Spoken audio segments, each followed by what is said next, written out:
Good morning. நான் உங்கள் maths teacher பேசுகிறேன். All of you welcome to our maths ma'am TNPSC class. இன்றைக்கி நம்ம பார்க்க போகிறது ப்ராஃபிட் அண்ட் லாஸ். அதில் ஒரு சின்ன கணக்கு இங்கே பாருங்கள். The profit earned after selling an article for rupees 625 is the same as loss incurred after selling the article for rupees 435. Then what is the cost price of the article? அதாவது ஒரு ஆர்டிக்கிளை 625 ரூபாய்க்கு விற்கும்போது கிடைக்கிற ப்ராஃபிட்டும் அதே 435 ரூபாய்க்கு அதே ஆர்டிக்கிளை விற்கும்போது கிடைக்கிற லாஸும் ஈக்குவல் அப்படின்ட்டாங்க. இவ்வளோ தான். 625 ரூபாய்க்கு விற்றா ப்ராஃபிட், அதே 435 ரூபாய்க்கு விற்றா லாஸு. இங்கே கிடைக்கிற ப்ராஃபிட்டும் இங்கே கிடைக்கிற லாஸும் ஈக்குவலாக இருந்தால் காஸ்ட் ப்ரைஸ் என்னவாக இருக்கும்? இப்போ டேக் காஸ்ட் ப்ரைஸ் வந்து எக்ஸு. காஸ்ட் ப்ரைஸு வாங்கின விலை எக்ஸுன்னு எடுத்துக்கோங்க.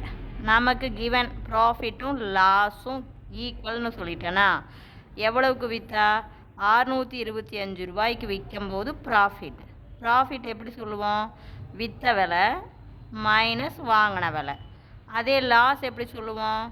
வாங்கின விலை மைனஸ் விற்ற விலை. அப்போ விற்ற விலையிலிருந்து 625 ரூபாயிலிருந்து வாங்கின விலை எக்ஸை கழிக்கும்போது நமக்கு ப்ராஃபிட்டு. அதே லாஸு வாங்கின விலை எக்ஸில் நம்ம விற்ற விலை 435 ரூபாயை கழிச்சா அது லாஸ். இது ரெண்டும் ஈக்குவல். அப்போ இப்போ பாருங்கள், இந்த மைனஸ் எக்ஸ் அப்படியே அந்தாண்ட போச்சுன்னா ப்ளஸ் எக்ஸும் 2x ஆயிரும். இதில் பாருங்கள், மைனஸ் 435 அப்படியே இந்தாண்ட வந்தால் ப்ளஸ் ஆகும். அப்போ இந்த 625 இங்கே தான் இருக்குது. இந்த எக்ஸ் இடத்த மாற்றுங்க, 425 இந்தாண்ட கொண்டாங்க. அப்போ 435. அப்போ இதை கொண்டாந்து கூட்டிக்கிட்டிங்கன்னா 1060 ரூபா. அப்போ 2x ஈக்குவல் டு 1060. அப்போ எக்ஸ் ஈக்குவல் டு இதை 2ஆல் அடித்து போட்டிங்கன்னா 530. அப்போ வாங்கின விலை 530. அப்போ 625 ரூபாய்க்கு விற்றா நமக்கான இது எவ்வளோ வரும்?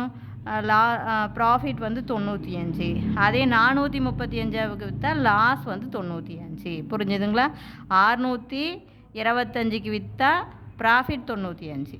அதே ஆர்டிக்கிளை 435க்கு விற்றா loss. Wish you all the best. இதில் ஏதாச்சும் உனக்கு டவுட்டாக இருந்தால் கேளுங்கன்னு கொஞ்சம் மீனிங்கோடு புரிஞ்சுங்க, மனப்பாடம் பண்ணக்கூடாது. ஓகேவா? ப்ராஃபிட் அப்படின்னா உங்களுக்கு பார்த்துக்குங்க, விற்ற விலை மைனஸ் வாங்கின விலை. லாஸ் அப்படின்னா வாங்கின விலை மைனஸ் விற்ற விலை. Wish you all the best. Thank you.